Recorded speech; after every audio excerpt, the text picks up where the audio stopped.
Hello everyone and welcome back to James Street South. Today we are going to be meeting John. John, introduce yourself. Hi, my name's John.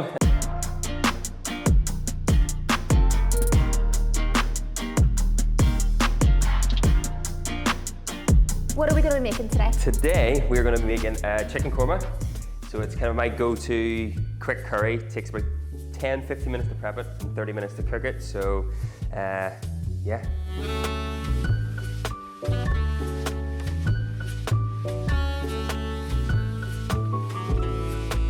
So we're going to chop up our vegetables first. So we're going to have 2 onions, we've got some ginger to put into the recipe, and then we're going to add in basically that with our spices. So we're going to heat that with a bit of butter, a bit of oil to begin with. So first off, let's get our onions and our ginger cut and prepped. So John's going to teach me how to cook onions because I cannot slice an onion for the life of me. Like, it's not good. So this is life skills happening today. It's all about doing it without cutting the fingers off, I suppose, isn't it? Yeah, for sure. So show me how you should. This is the way that I do it. So you got your onion, you want to cut it in half. Okay. You want to get a nice flat surface so that you can actually the onion doesn't move about on you. Yeah. So cut the ends off it, like this. And that should hopefully get the skin off nice and easy then. So it's just a case of them peeling the skins off, like this. I think that's where I'm going wrong. I don't cut it in half. Yeah, because cut in half it's the same as if you're cutting garlic and stuff. If you cut the ends off and you crush it a wee bit, the skin just falls off it then. So from here then, what you want to do is you want to slice through the onion, but you don't want to go all the way through. You want to keep a bit attached to the end of it here. Okay. So you're essentially you want to slice all the way, especially you want to get it nice and thin as well. So go all the way to the end, and at the end, make sure you watch your fingers. So you see it's also attached, it's not going to fall apart. Yeah. Turn it 45 degrees, do exactly the same thing the other direction. Okay. And then you've got your onion like finely sliced in it. Right, I'll give it a go with the other half and we'll see how it goes. Wing it over to me. Right, let's do this. So, John, I don't know your story. Yes. What is your cancer story? So what was your diagnosis? When was it? Tell us about it. Yeah, so 2012. What year are we, 2021 now? 2012 was the diagnosis year. Goodness, what age was I in 2012? Like 14? I was 24. Oh! I was 24 then, so... I'm 24 now. So... It's interesting, isn't it? Yeah. Sorry, I'm not making you feel any better here. I do apologise. Mentally I'm fine, but like when you do exercise and it takes you like 2 days to recover from it, you know, you're getting older like. Yeah. So yeah, I was 24, 2012. So for me, like I'd always been like a really fit person. I'd always done sports, so I was very fortunate that growing up I was into cycling. So I pretty much since I was in my early teens, I was either running or cycling. Yeah. So literally had just run or been training all winter for the Belfast Marathon because I'd never done a marathon before. Out of all the years of racing bikes and cycling and so forth, I'd taken a few years off the bike racing, so I'll take up running. Training for the Belfast Marathon, and yeah, it kind of literally the Sunday, so it's obviously a May Day here in Belfast, and on that Sunday I woke up and I had lumps in the side of my neck, so it was kind of, I guess I felt fine at the time. Nothing really would indicate that anything was wrong. So kind of just assumed that with a bit of overtraining and all the rest, that's kind of what it was. So Belfast Marathon, completed it on the Monday. Time was around about 3.5 hours or just over that. So that's an achievement. Really good time. That's amazing. So yeah, did it, but unfortunately, in terms of the recovery after the marathon, like it wasn't great. Like I really was beat up after it, which everyone said was pretty normal. Yeah. But the lumps on the side of my neck continued to get bigger and bigger, and I suppose at that point then it became a bit of a concern because it was just a bit unusual. So yeah, really about from the point of kind of week after the marathon went and got checked up, and really about six weeks or so after that point was when I kind of got the diagnosis then that it was actually Hodgkin's lymphoma. Oh my word! Which is blood cancer, yeah. So, I've never met anyone else who's had Hodgkin's lymphoma. Really? So yeah, pretty crazy. I was on my own when I got like told that. So was I. Oh my goodness! I can't cope with it. I'm too excited. I actually am. So it's kind of crazy, like sitting in that room, like as you probably know then, having been in the room on your own as well, Yes. with nobody around you. I didn't really hear very much other than the word cancer. Yeah. Yeah, that I'm pretty sure they told me all about like what it was and treatment and everything else. Probably what the next steps were. I heard literally zero. Yeah, like, you just heard cancer. Yeah, pretty much. Like floored me. I do always remember like when I put my elbow on the table, like I was kind of sitting side onto the table, and I think I missed. Just because I was in a bit of a delirium about the situation, you know, it just wasn't expecting it. So yeah, I mean, things happened really quickly after that. So biopsies have determined kind of staging and scans, all that kind of stuff. This is kind of the summer now, I guess. We're in the sort of July time, with chemo scheduled to start in August of 2012. So it really, you know, mainly from May Day, you know, from May to sort of the end of July, that all happened in. Yeah. So your chemotherapy, which one did you do? It was ABVD. Same. Yeah. Yeah. Pretty horrible.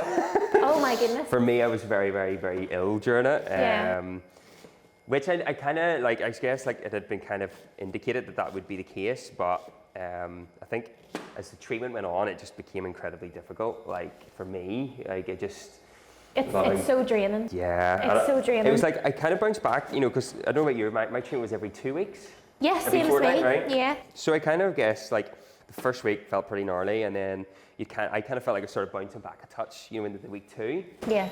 But then you get hit with it again, and it would be kind of just. But I had a lot of it, like for me, and this has kind of been my story, not just with the cancer diagnosis and the treatment as such, but for me it was definitely the anxieties that kind of came about the treatment, and then afterwards. But like, because I had a lot of anticipatory nausea, so people, like, what I couldn't understand at the time was the fact that my illness or my feeling of being sick and starting to be sick happened before I even had treatment, because it was all just kind of psychological. Do you know what's weird for me now is, say if I even step foot in a hospital, I feel as if I've had chemo. I don't know if it's like the smells. 100%. Did you have a PICC line? Yes. Do you know? Not initially, but I did eventually get one. I tried to do it without for like the first, I don't know, 3 or 4 treatments. But yeah. But one. Is there a pan? There's a pan burning or something? Yep. Going to smell it. Sorry, by the way, I can't rip lip read. So she was trying to say something to me, and I was all. Here, there's. So I guess yeah, picking up on like, do I kind of to get the feeling, sensation of the memories of it? Absolutely, and I think now I've learned to handle them better than I did in the beginning. Like in the beginning, like walking into hospital was just Too much. Too much. Do you know what right. I really struggled with? The flushes in the PICC line. That is so interesting you say that. Yeah, that was. I hate it. I actually dreaded. I tasted it. Like. Do you know I had, no? Do you know what's traumatizing for me? So I had a scan on Thursday, and I had to have the cannula in, and I had to flush it first of all. I was like, please don't put that near me. I'm gonna be sick. It's so interesting, and it's fascinating, that, isn't it? And for me, that was actually, it was a trigger, because obviously I used to go get it flushed on the way. It was like in between treatments, I would have got it flushed as well. It would have been a weekly thing, and I couldn't even handle going just down to the doctors to have it done. Yeah, and then it's just odd. I struggled with getting it like cleaned as well. That was quite tough. Yeah, that was tough. Yeah, so agreed. One thing that I really struggled with was, so I was a qualified personal trainer before I was diagnosed. Very good. So whenever I got to a point where I couldn't train. Yeah. Because I was like, and whenever that is such a big part of your life, and with you being similar, you'll understand. But I finished my treatment. I finished my chemo for Hodgkin's lymphoma in March last year, so almost a year ago. Goodness, and I still, to this day, would really struggle to exercise because of the fatigue. So whenever you finished your treatment, how long did it take you to start getting back into that rhythm again? I think like, just because I'm a stubborn individual, I think I kind of had tried to maintain a level of fitness throughout it. It was hard. Like, I mean, I got the days where I was out of bed, straight back into bed. Like, so as much as I was stubborn, my body wasn't playing the game. But the months.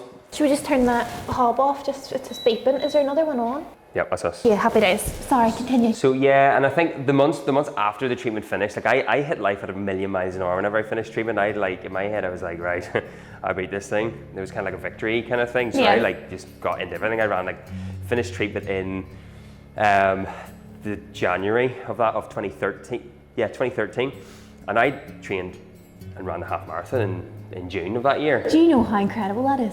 That is absolutely flipping mental. Which like was completely bonkers because I think I'd absolutely like for a week afterwards I don't think I could do anything. But that was just my mentality at the time. That shows your mental strength though, going through that. It really does. Yeah, maybe. But at the same time, I think I was heading down a really dodgy path because I wasn't allowing myself time to acknowledge what had happened as well. So like that was kind of, the first year was absolutely fine, and everybody probably outwardly they didn't maybe realise how tough of a time maybe I had during all of that. I'm going to give you a bit of ginger. I'm going to show you how to peel this in a second. Oh, brilliant. But yeah, it was like, so that first year was like great, get the fitness up. And I mean, the fitness was never like, even the half marathon time and stuff, it wasn't like I was in like the shape that I was in prior to treatment, but it was more grit and just to finish it. Yeah. Like my goal for those things was just to get through it as opposed to like going out to break records or times that I'd done before, if you know what I mean. So like, yeah, fatigue was tough that first year. Psychologically, my mind was still as fit as I was before, but my body wouldn't follow. And you know what, it's very difficult whenever your mind's telling you one thing and your body is just like, do you know what, it's not happening today. Just frustration, isn't it? Yeah, it really is. Yeah, I it agree really with is. that. So what are we doing with this ginger? I'm going to show you to peel it. So you're going to need a wee spoon. Oh, so I've got this here spoon here, is yeah, that okay? perfect, right. So with the spoon, all you're going to do is see if you scrape the skin of a bit of ginger, the skin's going to come straight off it. Oh, really? So you even need to like use a knife or anything. So you go, blow your mind on that. Do you know what? I used to peel ginger with a peeler for years, and I only found this out last year. Like, just use a spoon. What the flip? Do you know what I do? See, whenever I started making katsu curry. Yeah, did you make the Wagamama's like recipe one that they had on last year? So I got the recipe book for Christmas, and I think I've made it about 20 times since. It's such a good recipe though, and it's. Do you know what the only thing about it is though? Like the time it takes you to bread all the chicken and stuff though, like it's a lot of setup just for. I normally would like bread the chicken dish. earlier on that day and then do it right. I think it almost. I can't believe I've just done this. I feel like I'm cooking with Jamie Oliver. And then literally all you're going to do that is like you need to chop it up really finely. So again, similar to the onion, just kind of get it as thin slices as you can one way. Okay. Oh, I think I need to hold it a wee bit. Do you know, ginger's a new flavour that I've only recently. No, it was like my lifeline during treatment. You know, ginger. Yeah. I had ginger in absolutely everything. Like I would have just threw like raw ginger in a glass of hot water. Oh my goodness, like ginger drinks. Flipping, it's just like everything. It's so flipping good for you. Everything. You know what? And that was interesting. I mean, at the time, obviously, I don't know whether you did the same thing, but you do look into things that are meant to, you know, improve treatment success. Yeah. And you do become up because you do like it's self-preservation. It's a survival thing, and you kind of go right. What do I need to do to get better? Right. You're so good at chopping. I've made an absolute hash out of What are this. you looking at? The I'm board. not. Don't you're not do even that at home, kids. Look at your fingers. Like seriously. Oh, for good. Come on, It's you're like- going to see the difference between mine and then between John's. It's going to be a joke. I'm meant to be the domestic goddess here, not you. And then you can just do the whole. If you just want to be lazy about it, just hold the end of the knife and then just fan it over it. Oh, here. If it's a sharp enough knife, it'll just chop through it anyway. Here, the ginger's flying everywhere here. Oh goodness. So, yeah. Fatigue and like not being able to do the same things like as I was before was just so frustrating. One thing that I've been wanting to ask you, and apologies if it's a wee bit too personal. Go for it. For a guy going through chemo, for me, losing my hair was such a big thing for me. Yeah. And sometimes I'm like, oh, it'd be so much easier if I was a guy, but maybe it wouldn't have been so much easier. Yeah, it's interesting. I mean, I'm lucky that I have a head of hair, I guess, and You have a good head of hair. a good head of hair, yeah. Need a haircut, but anyway. Well, not dwell on the negatives here, John. I didn't actually lose my hair during chemo, and I think that was a really good myth to bust for chemo. People automatically look at a cancer patient as a pale, bald person. Yeah. And Stereotyping. But I was a pale, slightly less haired person.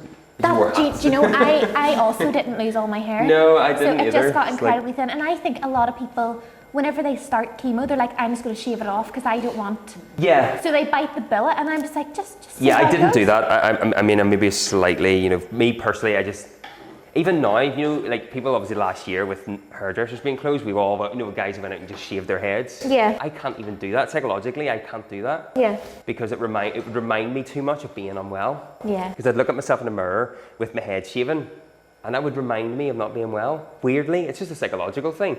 And I think that's why I don't there's do that. actually quite a lot of triggers that I find that I now have. Certain foods that I ate during chemo. Yeah, absolutely.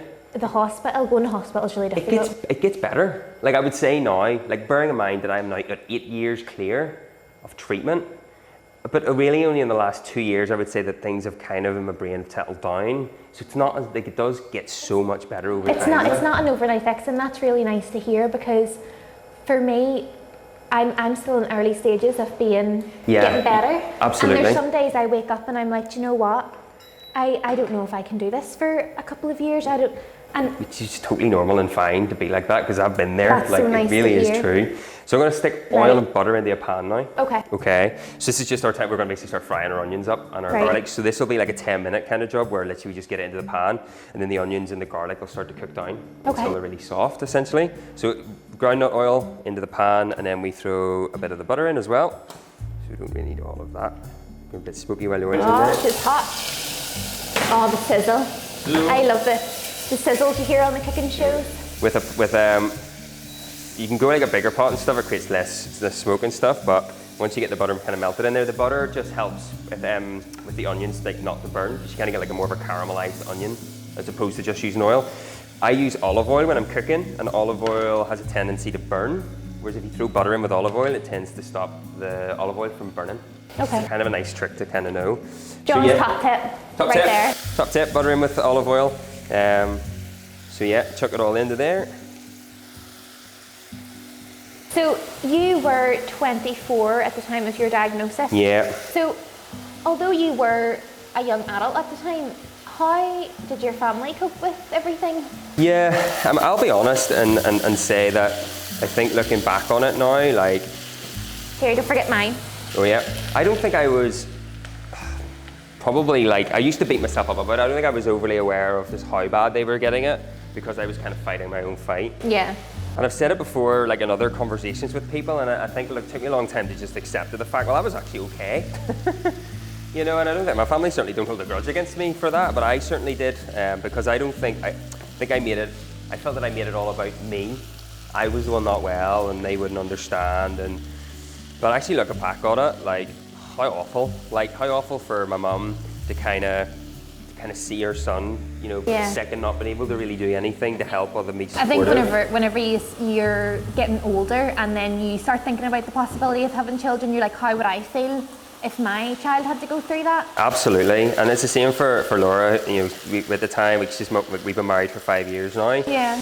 And like we've been together even at that point for 5 years. You know, so we were together. So we've been together all the way through uni, and you know, we literally just graduated. Like starting in the journey of getting a career going after doing that, and then we started living together and had our first rental house with plans to buy and stuff, and all of that just kind of went on the back burner for us, which, you know, it's hard whenever you've thought about that for so long, and then all of a sudden your plans are just changing. Absolutely, and it was really difficult because Laura was there to support me as best she could. She was 24. Like, what does Laura know about looking after somebody that has a serious illness? Wow. That, you know, what we were learning about it as we went, and it was like emotionally just all over the show. You know, my mum was there throughout the whole thing as well, and so was Laura. Myself, 2 sisters as well, both younger.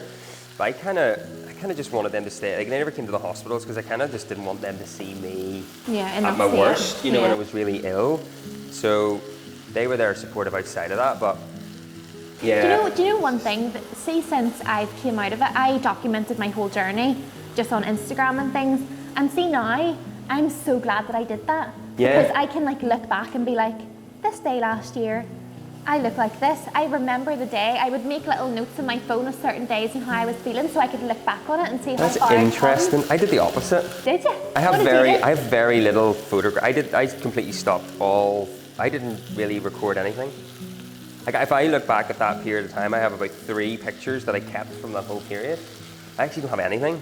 Do you know what? Everyone deals with it differently. I kind of regret it though. Like, Yeah, like recently I actually went through that period of time. I was like, Laura, I have absolutely no photographs of me and you during that like 6 months to 8 months of like treatment period. Yeah. It's just odd, like we just didn't do anything. And I mean, it's maybe nice that I don't, because I mean, it doesn't, maybe if I did see the photographs, the emotions would be a lot stronger. But It's hard for me looking at the photos sometimes, especially the ones of me getting chemo, because I see the red devil, the red substance. Yeah.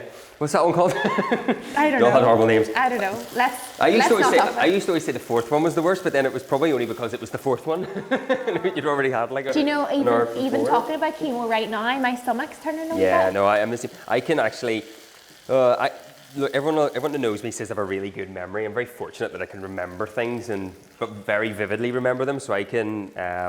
Like if I were to read something, I can almost visualize the page in front of me. Yeah. It's just quite useful for exams, but not so useful when you've been through a bad experience, because I can put myself literally right back in the room and on the bed and in the physical moment of what was happening to me, which is very hard to turn off.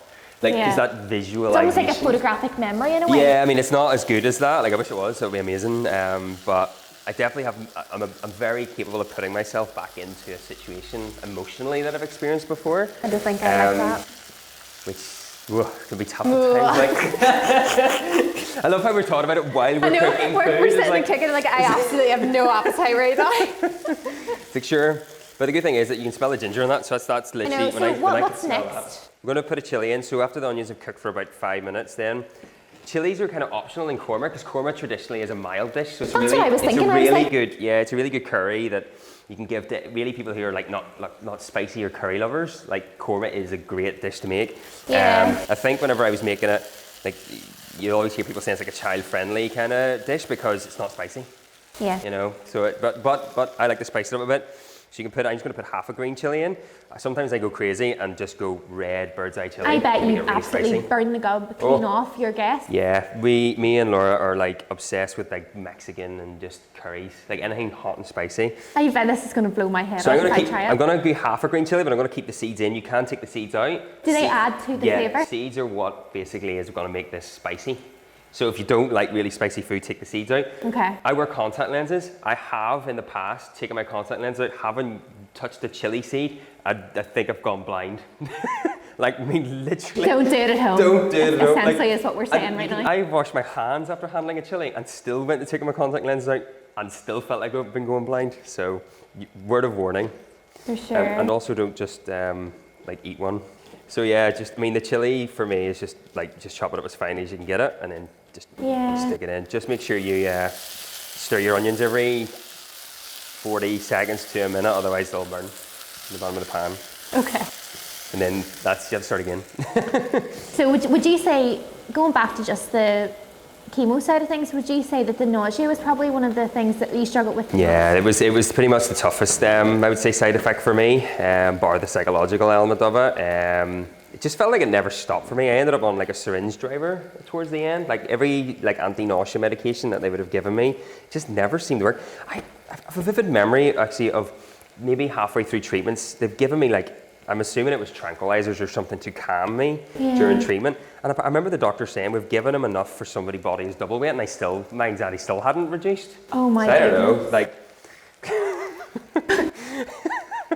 clearly I can just imagine someone give him a horse tranquilizer, would you? I'm just that type of person then that just is anxious and stressed and everything else. But yeah, it was so yeah, I ended up with a syringe driver just to handle the nausea, which actually worked quite well. So it meant that I could have it in on the Wednesday before the treatment, which was on a Friday.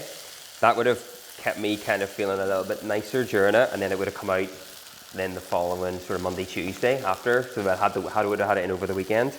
Did you struggle after your treatment was finished? Did you struggle to sort of go back to normal-ish life? No.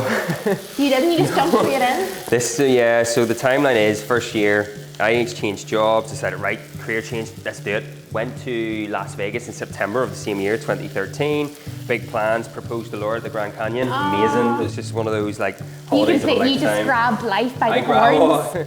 That's what I'm saying, a million miles an hour, changed job, high pressure job, started selling cars, saving for the wedding, which was kind of fine. We got married in 2015, so this was engaged 2013, we decided, right, year and a half to plan the kind of wedding, and we were going to buy a house and all the rest. So I just felt like I had to get my life back on track. I was like, cancer had got in the way of me doing all the things I wanted to do. Taken enough from you. So Yeah, it's now totally. time to take it back. Yeah, and I mean, I was super ambitious back then as well. Like I was that kind of really, you know, I want to achieve this, I want to achieve that. And it annoyed me that it had kind of happened to me. So yeah, for pretty much that year and a half after we got engaged, we just put everything, all our energy into saving, you know, buying the house and then organising the wedding. Once your onions are kind of 10 minutes, you've kind of got them softened. You can kind of see inside there that they're nice and brown. Everything is now going to go into the pot in one go. So this is kind of why I like it. It's just this one pot. Just fire it all in. Yeah. So chicken then, you just want to cut it into chunks. Some people like their chicken to be like big chunks. It's entirely your preference. Like you just cut your chicken into whatever size you want. This curry is quite nice if you keep them relatively big because the chicken goes really soft and like tender at the end. And I guess if you get a curry, that's kind of what the chicken's like, isn't it? Yeah. It's kind of big, What is big your chunks. favourite food in the whole wide world? Oh my goodness me. Like say you were on death row for What would I whatever have? reason, and you Oh my had- goodness. I love What a it. dark place to go to right now. Like we're already talking about cancer, we may as well talk about death row here. So what would be your final meal? Do you know what? It would have to be like slow cooked like meat, so slow cooked beef briskets. I think like absolutely. That's another thing that is class to do because whether I'm doing just a lazy chef, but slow cooked meats are class because you literally put like I use a slow cooker or an oven at a low temperature, and you don't have to do anything with it. You literally put it in the slow cooker, leave it overnight. Leave it there. And it all falls apart, and then you can just add. You can change your sauces up, so you can put different marinades in with it. Would you say korma is your favourite curry? So korma wouldn't be like it would be one of my favorites, but I like spicier, so I would kind of tend to go more down the madras routes and things like that. Yeah. But because it works for me, so I'm cooking for me at home, and like Laura wouldn't like something as spicy as that. So generally, it's something that I would cook for me. Yeah. But if I was cooking for people, like generally I try to keep the curries a little bit milder and kind of more friendly to those that are around you, because I've made spicy things So you before, don't blow people's and it's heads just off? turned into a complete dinner party disaster because everyone's around the table crying because it's too hot. Wash your hands after chicken, everybody. Wash your hands after Very, handling very chicken, important. guys. So once your onions are cooked, your ginger's cooked, you just cut your chicken up and stick it into the pot. Okay. Then you're going to add your drained chickpeas. After that, then you want to get in your little bit of desiccated coconut in there as well. It goes in. Coconut milk all goes in. So coconut milk for this is what makes this dish. This is why I like it, because it's a healthier version of like a standard curry. Lots of curries that you would buy from like an Indian restaurant all have cream in them. So they're really, really dense in terms of like just the calorie levels I of like it. using the light coconut milk in my katsu curry. Exactly. It's really, really nice. Whereas having the likes of coconut milks and chickpeas are class. Like see anybody that wants to add, like see even for the people that don't like or don't eat meat, like for vegetarians and vegans and stuff, chickpeas are brilliant because they add that texture to the food for you. They add the texture, but they almost bring like carry over the flavour of the whole meal. Exactly. So this is this. Now you can, if you're really adventurous, you can make your own curry paste, but this is literally what makes this curry a curry. Yep. So you can buy curry paste. This is the key all the time. This is ingredient. literally the key ingredient, but you can make these yourself and you can put them in a jar. I've done it the odd time, but to be honest, like for pure convenience, having this, so it's a half a jar goes into this. So essentially everything's like 1 tin. So it's like 1 tin of chickpeas, 1 tin of coconut milk, you know, half a jar of, so you can actually do 2 curries out of that 1 jar, which is right nice. So you can actually do it. If you have a big enough pot, it'd be brilliant for meal prepping and just having it cooked for the whole week. Which is what we do with it. So I'll make this say on a Sunday afternoon and then boil up some rice, split it out into little tubs, and I can literally lift it and microwave it and work. That's one thing I would definitely say whenever I was going through chemotherapy is that whenever I did feel good, I would meal prep and have Tupperware in the fridge of really tasty, healthy meals so that if I was hungry, because there was times I woke up at 3 o'clock in the morning and I was like, I am absolutely starving because I hadn't eaten all day. Yeah, totally. And whenever you're feeling well as well, like the thought of actually going and prepping something is really difficult to do. I mean, it's some strange, like Laura has some really interesting stories. That's actually the curry pretty much done. I mean, you literally now will just let that simmer for about 30 minutes now. Amazing. I'm gonna add some. It smells incredible. Good, that's a good sign. It smells incredible. Good. If it smells good, it's bound to taste good. It's the traditional thing that if only we could share that with those watching, it would be helpful, right?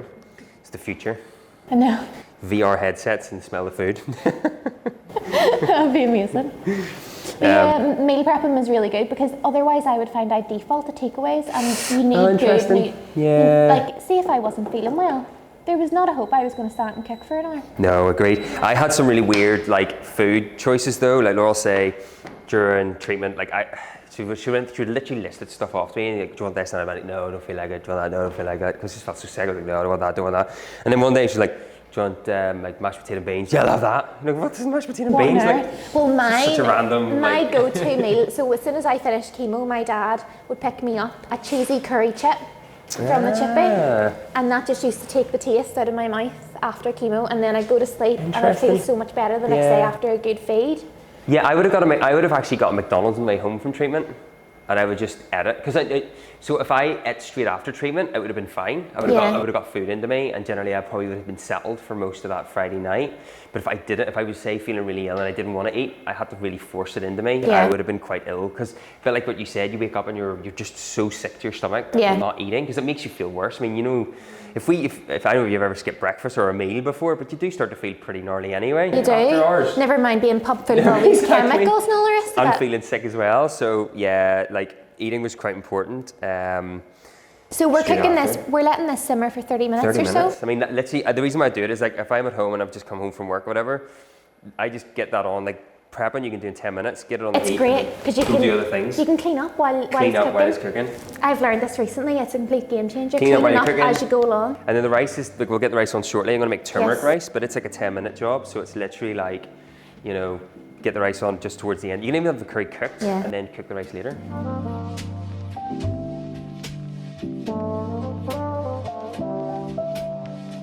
So, talk to me a little bit about the mental health side of things. Yeah, so obviously I remember the first year was kind of million miles an hour, you know, got proposed, and then we organised the wedding. So we had, or obviously stag parties, parties all sort of happened. So I think looking back on it now, like I had lots of warning signs leading up to the wedding, which would have been June 2015, that something wasn't right, just in my head. So when I was on my stag do, we all went out to Portugal and we all had a bit of a laugh out there, as you do, you know, party and everything else. Just interrupt you there. So right now we are cooking the rice. I'm gonna cook the rice. Really easy way to do it. It's hard to do it when you've got boiling water. Right. Boiling water speeds up the process, but really you want to have basically the water up to the second crease in your finger. Yeah. You get that in your water, bit of salt, let the rice boil. That should be perfect rice every time. Once the water's gone, it should be pretty well cooked. Brilliant, okay. So that's what we'll do. We're also going to add turmeric to the water, and that'll create like a turmeric rice. Turmeric's meant to be really good for you, good for digestion. So I add turmeric to a lot of things. And it's simple as that. You literally just boil your rice in turmeric. The rice will come out yellow, like a light yellow colour. That actually sounds really nice. Like it's really sounds lovely. Just a teaspoon really, or thereabouts of turmeric into rice, and you're absolutely flying. So yeah, you were saying there just about like the mental health journey, and I think that whenever I was going through it myself, we have amazing social workers. I mean, with the different charities, with Young Lives versus Cancer, Cancer Fund for Children, lots of different charities that worked alongside me and you as well, I'm sure. But now that it's done, I feel like I haven't processed it. Yeah, you're kind of left out there on your own to kind of, it's like assumed that once you've beaten cancer in the sense that your treatment is finished, that you've beaten cancer. Right? It's kind of like, you've got your checkups to go to, and that's to keep an eye on you to make sure that you're well. But it's all physical based. It's all just the usual blood tests, looking to see signs of cancer coming back. Yeah. But cancer is more than just the physical side of it. It's the whole package. And for me, it was definitely the mental health side that became my biggest battle to fight. So leading up to I was on the stag do, and I started having these wee episodes. Basically I just put it down to usual, you know, young people going to having drinks and just being, you know, dehydrated and stuff in the heat. But it turns out, like looking back on it, I was the first signs of panic that I was starting to have, like real serious episodes of panic attacks. And I'd had a few of them leading up to the wedding, which I just was able to shake off at the time and just pass over to just a strange thing. I don't know, it's weird. Yeah. But I think subconsciously my body was starting to go into panic mode. It was starting to freak out. It became really health conscious. So every niggle, pain, ache and everything that I had in my body was starting to react really negatively to it. I think it was a scary thing. So I was in work. So we got married, and then we were having this week, like 3 weeks still before we went on our honeymoon. So I went back to work just for those 3 weeks in June. And I had my first full blown out of this, like I thought I was having a heart attack, thought I was dying. I thought that was literally like the end. Like it was that wave of doom flows over. It's really hard to describe a panic attack to someone who's never had one, but like your heart rate feels like it's going a million miles an hour. I feel like it's like the walls are closing in and it's kind of like engulfing you in black. You think you're just going to pass out and that's it, over, game over. So I had my very first one when I was sitting in work, and literally about 3 days for winter honeymoon. And I basically from that day in 2015 had panic attacks every single day, multiple panic attacks every single day for about 2.5 years. And it just became this thing where I was convinced that I was sick again. Doctors were missing it. They just couldn't figure it out. The doctors just didn't understand. And I'd go back to the Bridgewater suite to get checkups again. They were saying, no, there's nothing there, you're fine. But nobody ever offered or suggested that like I should go speak to someone. It's just like no one really. It's so odd. And like no one ever said like, oh, maybe you should go and deal with it. No, I just want to sit down with a cup of tea and tell someone my feelings right now. Yeah, totally. It's not that hard. So it just was odd, and it was like, so anyway, so after time I ended up on like medication, obviously, like to control. Basically, it was like an antidepressant medication, or to control, just to level me out so that I could at least function. Which one did you end up going on? I ended up on citalopram. Citalopram, right. Yeah. I was on sertraline. Okay, yeah, because you have to, obviously there's different ones. I still am on it as well. Yeah, exactly, and I was on it for maybe until 2017. So I was maybe just over 2 years I was on it. So I went on like later that, like towards the end of 2015, that was me on it. Then I ended up, I couldn't find any sort of like counselling support. Like the waiting list for getting like to talk to someone was so long, but I was in crisis. Like I literally was struggling to get out of bed to go to work. I ended up off work and couldn't even leave the house. Like physically, if I like left the house to even walk my dog, I'd get to the end of the street, think I was having a hard time, come home and hide in the house, because the house became my safe place. I ended up only feeling secure and safe in the house. I even find now, with COVID and everything happening, my house is my safe place. Yeah. Like doing this weekend is probably the first time I've really been out and about and been like chatting to people. Yeah. And I have to say that sitting here talking to you right now is probably the best therapy I could have had. Fascinating, isn't it? Isn't it crazy whenever you can just chat to someone that you can relate to? Never like offered as a standard, like, it's not like compulsory or like we should, right, treatment's over now, we should probably make sure that this young person is okay. Yeah. As in, like, yeah, your health's fine. What about your head? How are you?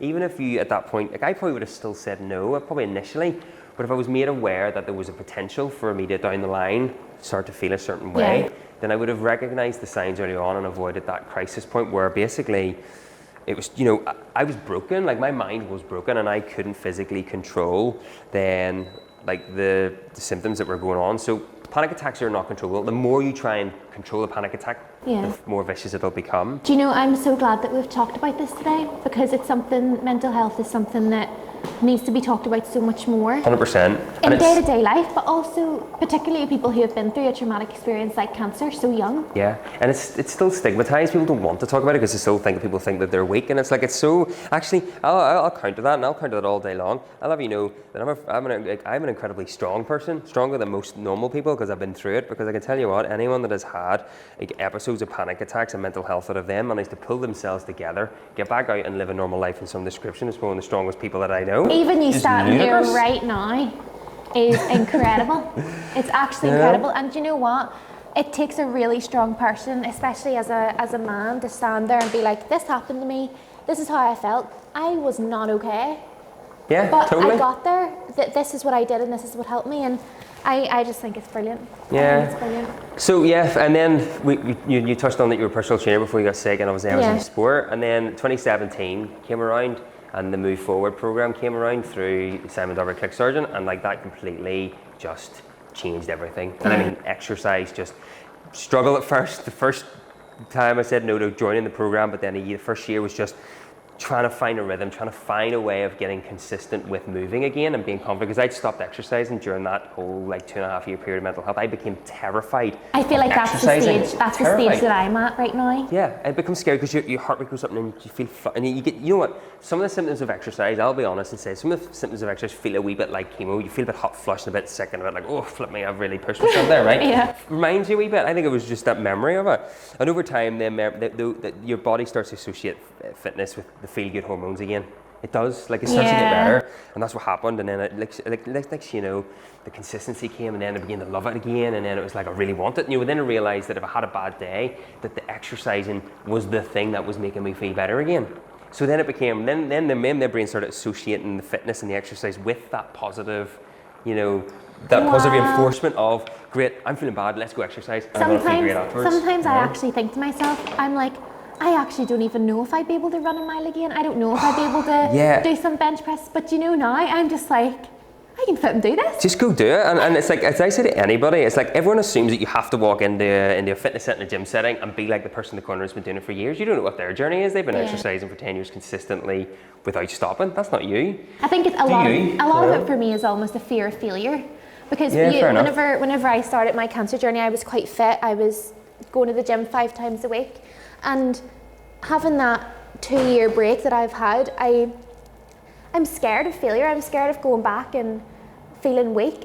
But my muscle memory as well. Yeah, and they're all valid things to fear. And for anybody in that position, it's like you just need to go in and just do what you can do. And even if it's not in a gym setting, even if it's just a case of, right, well, this week I'm going to commit to just doing something that I'm comfortable with, even a walk. Yeah, just go and walk, because that in itself is moving. Any moving, like, even believe it or not, I know this is crazy, even standing on your feet, you just throw my stick away. No. But even like cooking a meal, you know, you're still on your feet, you're walking about, you're not in front of a computer screen, and cooking's social as well, so you can actually do this. I'll be so honest with you now, John. I really struggle to even go up the stairs right now. Like walking up the stairs, I'm out of breath. My bones ache. The pain I have in my back is just like, I feel like some days I'm falling apart. And up until a while back, I would hate taking painkillers. Yeah, I was always like that. I still am like that. I hate painkillers. I hate taking them, but I was like, do you know what? The doctors prescribed me them. I'm going to take them and see how I feel today. And it's annoying to say it, but I do feel so much better when I've taken them. Yeah, you know? I would agree. Like I'm a martyr when it comes to painkillers for sure. Like I don't like taking them, but this is true. Whenever you actually accept that I need to take something to feel better, it does make you feel better. It's all about acceptance here. So how's things going here? I think we're nearly done. The rice is pretty much done. Yep. So the curry is done. So amazing. They just need to dish it up pretty much after that. So 30 minutes, your chicken should be obviously cooked through, so it should be nice and white. You just pop on there and you can see that it's like white in the middle. Once it's white in the middle, you're good. It should be really tender, the chicken, so it should be soft. It should break apart in the pot, and then your rice, once it's cooked, it'll absorb most of that water, and then you just drain it and plate it up.